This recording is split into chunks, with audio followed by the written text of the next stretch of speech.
Hi ವೀಕ್ಷಕರೇ, ಎಲ್ಲರಿಗೂ ನಮಸ್ಕಾರ. ನೋಡಿ, ಗೃಹಲಕ್ಷ್ಮಿ ಯೋಜನೆಯ 15ನೇ ಕಂತಿನ ಹಣ ಈಗಾಗಲೇ ಫಲಾನುಭವಿಗಳ ಬ್ಯಾಂಕ್ ಖಾತೆಗೆ ಕೊನೆಗೂ ಜಮಾ ಆಗಿದ್ದು, ಸಾಕಷ್ಟು ಫಲಾನುಭವಿಗಳು 15ನೇ ಕಂತಿನ ಹಣನ ಪಡ್ಕೊಂಡಿದ್ದೀರಾ. ಇದರ ಜೊತೆಗೆ ಸರ್ಕಾರದಿಂದ ಗೃಹಲಕ್ಷ್ಮಿ ಯೋಜನೆಯ 16ನೇ ಕಂತಿನ ಹಣ ಕುರಿತು ಸಚಿವೆ ಲಕ್ಷ್ಮೀ ಹೆಬ್ಬಾಳ್ಕರ್ ಅವರು ಪ್ರತಿಯೊಂದು ಫಲಾನುಭವಿಗಳಿಗೆ ಒಂದು ಮುಖ್ಯವಾದ ಮಾಹಿತಿನ ಕೊಟ್ಟಿದ್ದಾರೆ.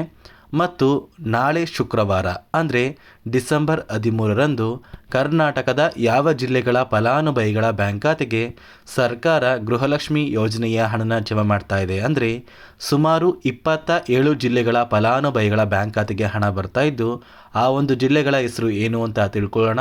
ಅದಕ್ಕಿಂತ ಮೊದಲು ನೋಡಿ ಸ್ನೇಹಿತರೆ, ನೀವೇನಾದ್ರೂ ಇನ್ನೂ ಕೂಡ ನನ್ನ ಚಾನಲ್ನ ಸಬ್ಸ್ಕ್ರೈಬ್ ಆಗಿಲ್ಲ ಅಂದರೆ ದಯವಿಟ್ಟು ಪ್ರತಿಯೊಬ್ಬರೂ ಚಾನಲ್ನ ಸಬ್ಸ್ಕ್ರೈಬ್ ಮಾಡ್ಕೊಳ್ಳಿ, ಹಾಗೆ ವಿಡಿಯೋಗೆ ಒಂದು ಲೈಕ್ನ ಕೊಡಿ. ಹೌದು ಸ್ನೇಹಿತರೆ, ಗೃಹಲಕ್ಷ್ಮಿ ಯೋಜನೆಯ 15ನೇ ಕಂತಿನ ಹಣ ಕೊನೆಗೂ ಫಲಾನುಭವಿಗಳ ಬ್ಯಾಂಕ್ ಖಾತೆಗೆ ಜಮಾ ಆಗಿದೆ. ಸಾಕಷ್ಟು ಫಲಾನುಭವಿಗಳು ಈಗಾಗಲೇ 15ನೇ ಕಂತಿನ ಹಣನ ಪಡ್ಕೊಂಡಿದ್ದೀರಾ. ಇದೀಗ ರಾಜ್ಯ ಸರ್ಕಾರದಿಂದ 16ನೇ ಕಂತಿನ ಹಣ ಕುರಿತು ಕೂಡ ಫಲಾನುಭವಿಗಳಿಗೆ ಒಂದು ಮುಖ್ಯವಾದ ಮಾಹಿತಿನ ಕೊಟ್ಟಿದ್ದಾರೆ. ನೋಡಿ, 15ನೇ ಕಂತಿನ ಹಣ ಈಗಾಗಲೇ ಪ್ರತಿಯೊಂದು ಫಲಾನುಭವಿಗಳು ಪಡ್ಕೋತಾ ಇದ್ದಾರೆ.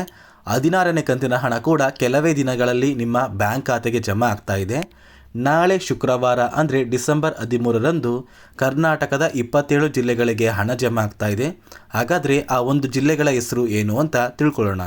ಮೊದಲಿಗೆ ಸ್ನೇಹಿತರೆ, ಬಾಗಲಕೋಟೆ, ಬೆಂಗಳೂರು ನಗರ, ಬೆಂಗಳೂರು ಗ್ರಾಮಾಂತರ, ಬೆಳಗಾವಿ, ಬಳ್ಳಾರಿ, ಬೀದರ್, ವಿಜಯನಗರ, ಚಾಮರಾಜನಗರ, ಚಿಕ್ಕಬಳ್ಳಾಪುರ, ಚಿಕ್ಕಮಗಳೂರು, ಚಿತ್ರದುರ್ಗ, ದಕ್ಷಿಣ ಕನ್ನಡ, ದಾವಣಗೆರೆ, ಧಾರವಾಡ, ಗದಗ, ಕಲಬುರಗಿ, ಹಾಸನ, ಹಾವೇರಿ, ಕೊಡಗು, ಕೋಲಾರ, ಕೊಪ್ಪಳ, ಮಂಡ್ಯ, ಮೈಸೂರು, ರಾಯಚೂರು, ರಾಮನಗರ, ಶಿವಮೊಗ್ಗ, ತುಮಕೂರು, ಉಡುಪಿ, ಉತ್ತರ ಕನ್ನಡ ಮತ್ತು ಯಾದಗಿರಿ ಈ 27 ಜಿಲ್ಲೆಗಳ ಫಲಾನುಭವಿಗಳ ಬ್ಯಾಂಕ್ ಖಾತೆಗೆ ನಾಳೆ ಶುಕ್ರವಾರ ಅಂದರೆ ಡಿಸೆಂಬರ್ 13ರಂದು ಗೃಹಲಕ್ಷ್ಮಿ ಯೋಜನೆಯ 15ನೇ ಕಂತಿನ ಹಣನ ಸರ್ಕಾರ ನೇರವಾಗಿ ಜಮಾ ಮಾಡ್ತಾ ಇದೆ.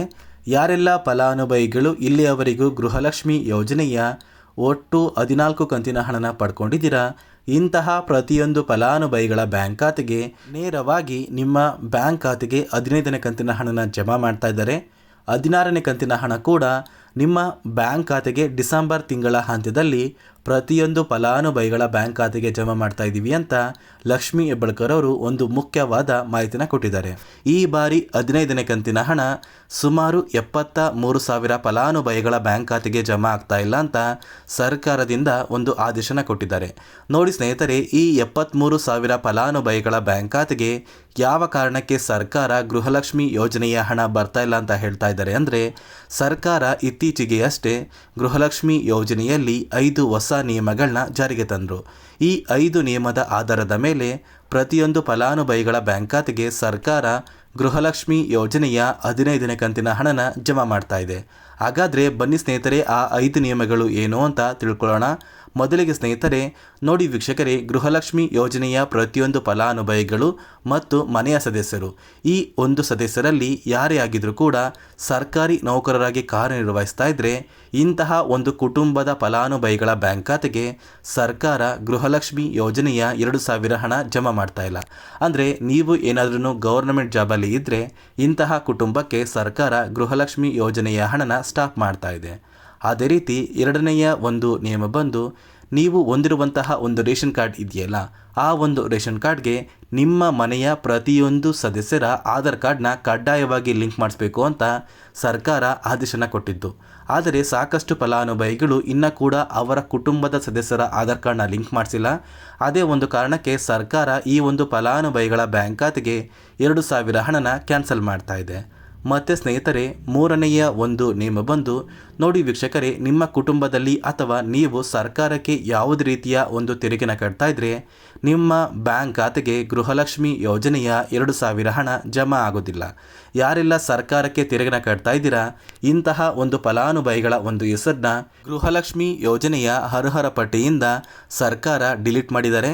ಮುಂದಿನ ದಿನಗಳಲ್ಲಿ ಈ ಫಲಾನುಭವಿಗಳಿಗೆ ಯಾವುದೇ ರೀತಿಯ ಸೌಲಭ್ಯಗಳು ಕೂಡ ಸಿಗುವುದಿಲ್ಲ ಅಂತ ಸಚಿವೆ ಲಕ್ಷ್ಮೀ ಹೆಬ್ಬಾಳ್ಕರ್ ಅವರು ತಿಳಿಸ್ಕೊಟ್ಟಿದ್ದಾರೆ.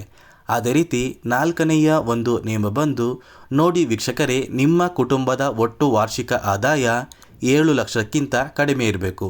ಒಂದು ವೇಳೆ ನಿಮ್ಮ ಕುಟುಂಬದ ವಾರ್ಷಿಕ ಆದಾಯ 7 ಲಕ್ಷಕ್ಕಿಂತ ಜಾಸ್ತಿ ಇದ್ದರೆ ನಿಮ್ಮ ಬ್ಯಾಂಕ್ ಖಾತೆಗೆ ಗೃಹಲಕ್ಷ್ಮಿ ಯೋಜನೆಯ ಹಣ ಜಮಾ ಆಗೋದಿಲ್ಲ ಮತ್ತು ನೀವು ಹೊಂದಿರುವಂತಹ ಒಂದು ರೇಷನ್ ಕಾರ್ಡ್ ಏನಿದೆ, ಈ ಒಂದು ರೇಷನ್ ಕಾರ್ಡ್ನ ಸರ್ಕಾರ ಕ್ಯಾನ್ಸಲ್ ಮಾಡುವಂತಹ ಸಾಧ್ಯತೆ ತುಂಬಾ ಇದೆ. ಮತ್ತು ವೀಕ್ಷಕರೇ, 5ನೆಯ ಒಂದು ನಿಯಮ ಬಂದು ನಿಮ್ಮ ಕುಟುಂಬದಲ್ಲಿ ನಿಮ್ಮ ಕುಟುಂಬದ ಸದಸ್ಯರ ಹೆಸರಲ್ಲಿ ವೈಟ್ ಬೋರ್ಡ್ ಇರುವಂತಹ ಕಾರ್ನ ನೀವು ಹೊಂದಿದ್ರೆ ನಿಮ್ಮ ಬ್ಯಾಂಕ್ ಖಾತೆಗೆ 2,000 ಹಣನ ಜಮಾ ಮಾಡ್ತಾ ಇಲ್ಲ. ಯಾರೆಲ್ಲ ಫಲಾನುಭವಿಗಳು ವೈಟ್ ಬೋರ್ಡ್ ಇರುವಂತಹ ಒಂದು ಕಾರ್ನ ಹೊಂದಿದ್ದೀರಾ, ಇಂತಹ ಫಲಾನುಭವಿಗಳ ಬ್ಯಾಂಕ್ ಖಾತೆಗೆ ಯಾವುದೇ ಕಾರಣಕ್ಕೂ ಗೃಹಲಕ್ಷ್ಮಿ ಯೋಜನೆಯ 2,000 ಹಣ ಇನ್ನು ಮುಂದೆ ಜಮಾ ಆಗೋದಿಲ್ಲ ಅಂತ ಸಚಿವೆ ಲಕ್ಷ್ಮೀ ಹೆಬ್ಬಾಳ್ಕರ್ ಅವರು ಮಾಹಿತಿಯನ್ನು ಕೊಟ್ಟಿದ್ದು, ಈ 5 ನಿಯಮದ ಆಧಾರದ ಮೇಲೆ ಗೃಹಲಕ್ಷ್ಮಿ ಯೋಜನೆಯ 15ನೇ ಕಂತಿನ ಹಣ ಜಮಾ ಆಗ್ತಾ ಇದ್ದು, ಸುಮಾರು 1,22,00,000 ಫಲಾನುಭವಿಗಳ ಬ್ಯಾಂಕ್ ಖಾತೆಗೆ ಈ 15ನೇ ಕಂತಿನ ಹಣ ಜಮಾ ಆಗ್ತಾ ಇದೆ. ಉಳಿದಿರುವಂತಹ 73,000 ಫಲಾನುಭವಿಗಳ ಬ್ಯಾಂಕ್ ಖಾತೆಗೆ ಈ ಹಣ ಜಮಾ ಆಗೋದಿಲ್ಲ. ಸರ್ಕಾರ ಜಾರಿಗೆ ತಂದಿರುವ ಈ 5 ನಿಯಮನ ನೀವು ಪಾಲಿಸಿದರೆ ಮಾತ್ರ ಮುಂದಿನ ದಿನಗಳಲ್ಲಿ ನಿಮ್ಮ ಬ್ಯಾಂಕ್ ಖಾತೆಗೆ ಗೃಹಲಕ್ಷ್ಮಿ ಯೋಜನೆಯ ಹಣ ಮತ್ತು ಸರ್ಕಾರದಿಂದ ಬರುವಂತಹ ಪ್ರತಿಯೊಂದು ಸೌಲಭ್ಯಗಳನ್ನ ನೀವು ಪಡ್ಕೋಬೋದು. ಅದೇ ರೀತಿ ಗೃಹಲಕ್ಷ್ಮಿ ಯೋಜನೆಯಲ್ಲಿ ಸಾಕಷ್ಟು ಫಲಾನುಭವಿಗಳಿಗೆ ಇನ್ನೂ ಕೂಡ ಪೆಂಡಿಂಗ್ ಇರುವಂತಹ ಹಣ ಜಮಾ ಆಗಿಲ್ಲ ಅಂತ ತುಂಬ ಫಲಾನುಭವಿಗಳು ಕಮೆಂಟ್ನ ಮಾಡಿ ಹೇಳ್ತಾ ಇದ್ದೀರಾ. ನೋಡಿ ವೀಕ್ಷಕರೇ, ನಿಮ್ಮ ದಾಖಲಾತಿಗಳು ಎಲ್ಲ ಸಹ ಸರಿ ಇದ್ದು ನಿಮ್ಮ ಬ್ಯಾಂಕ್ ಖಾತೆಗೆ ಪೆಂಡಿಂಗ್ ಹಣ ಜಮಾ ಆಗಿಲ್ಲ ಅಂದರೆ ಆದಷ್ಟು ಬೇಗ ಮಹಿಳಾ ಮತ್ತು ಮಕ್ಕಳ ಅಭಿವೃದ್ಧಿ ಇಲಾಖೆಗೆ ನೀವು ಭೇಟಿ ನೀಡಬೇಕಾಗುತ್ತೆ. ಯಾಕಂದರೆ ಸಾಕಷ್ಟು ಫಲಾನುಭವಿಗಳು ಈ ಒಂದು ಇಲಾಖೆಗೆ ಭೇಟಿ ನೀಡಿದ ನಂತರ ಅವರ ಬ್ಯಾಂಕ್ ಖಾತೆಗೆ ಪೆಂಡಿಂಗ್ ಇರುವ ಗೃಹಲಕ್ಷ್ಮಿ ಯೋಜನೆಯ ಹಣ ಜಮಾ ಆಗಿದೆ.